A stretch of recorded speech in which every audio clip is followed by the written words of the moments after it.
Hey there, it's Farmer Brad, and did a little bit more work on the water tank. Let me show you what's going on. So this goes all the way over there along the land bridge over to the IBC totes way over there. So the water comes in here,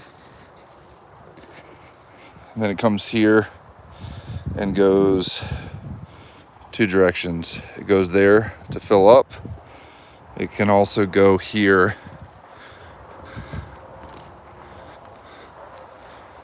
to the far end of the high tunnel. And I just created this sort of 90, and so it goes the 2-inch. And this has threads. This is garden hose, this is garden hose, and this is a pressure reducer. So this will cap this pressure at 10 psi. And when I open it, that's a fairly decent supply. And the goal is to have these reserve tank at any point be capped off.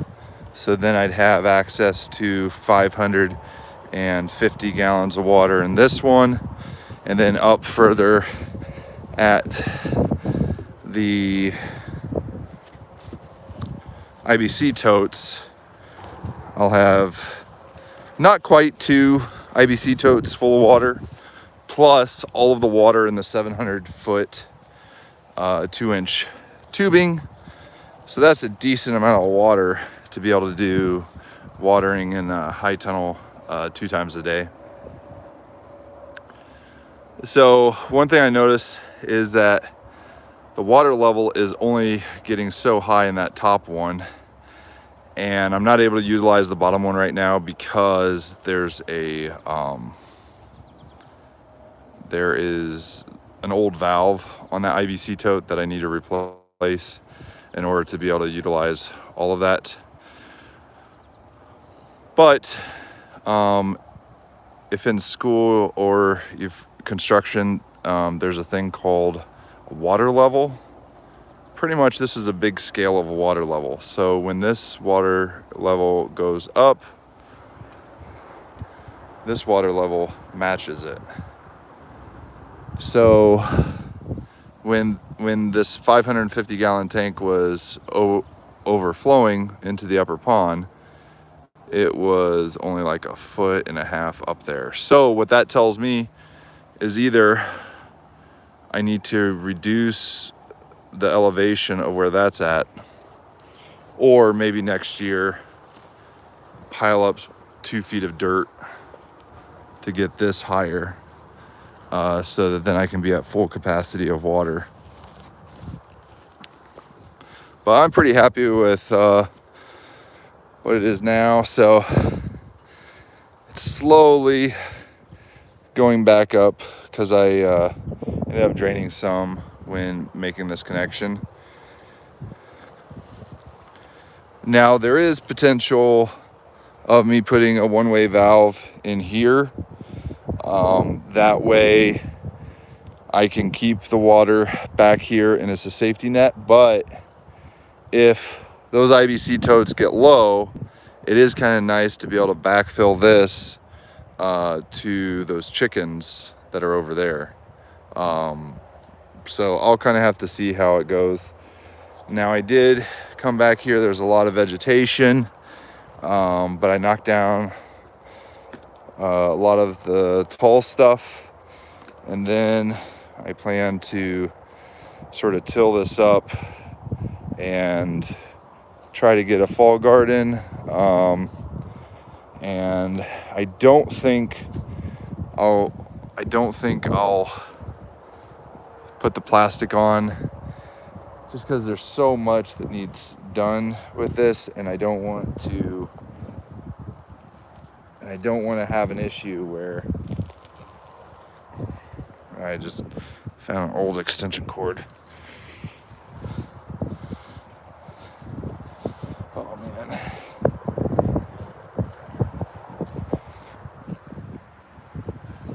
So it's definitely been a few years since we've grown in this.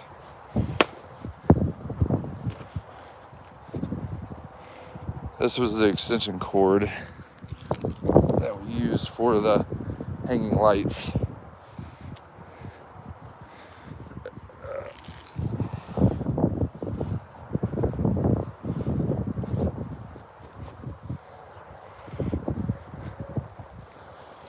But yeah, as far as the high tunnel goes, that side looks good because it's mostly been rolled up. This side is not so good. But part of me is almost wondering if there'd be a way of just keeping this side like covered with more permanent material, because we do get a lot of winds. And then I do want to wall this off. So if Farm Tech or any high tunnel greenhouse company wants to partner and help fund the improvements, yeah, this board has really warped. So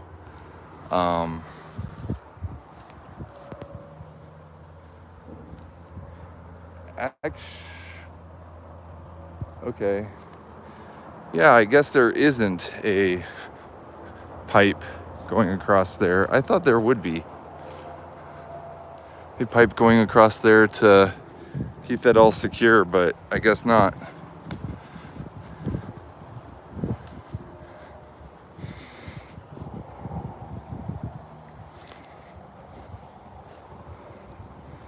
So this is where I dumped a whole bunch of compost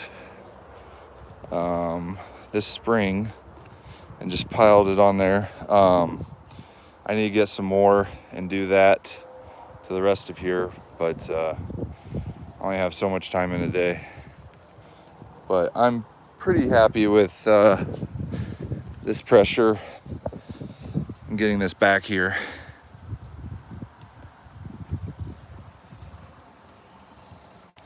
And drip tape really does not require that much PSI, so it should be able to handle that. The other thing I'll need to do is put the electric fence around this so that the animals don't disturb it once I start growing in it.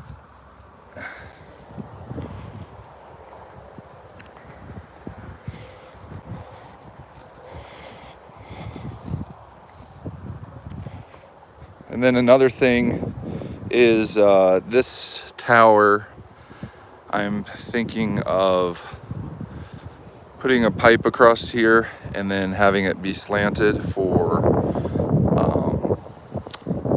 solar panel and a battery, so I can power the high tunnel and any pumps that I need to do, because I do want to put a diaphragm pump in there for me being able to spray.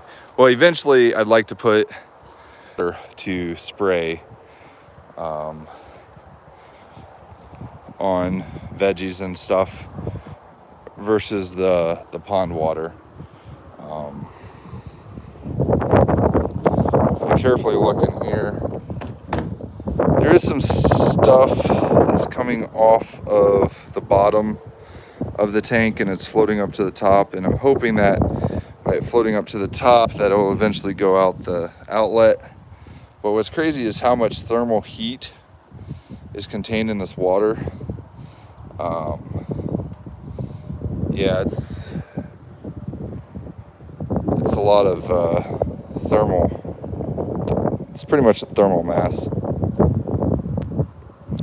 So as some of this stuff gets closer over here, I'll take a bucket and scoop it out.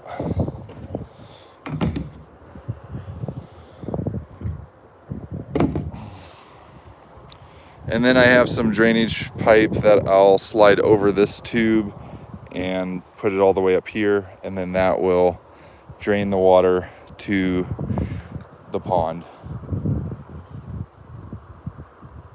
What is that sheep doing? Messing with my bucket. Hey, hey, knock it off.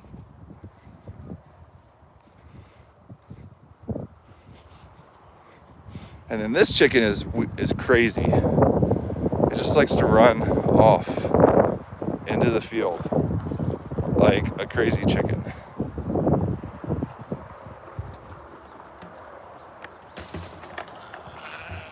See, if I go over here, it's gonna run into the cornfield.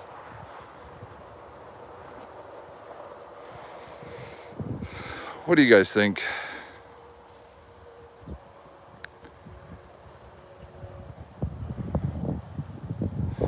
Okay, well that's a wrap.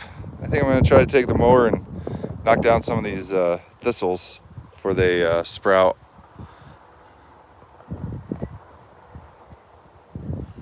Have a good evening. Take care.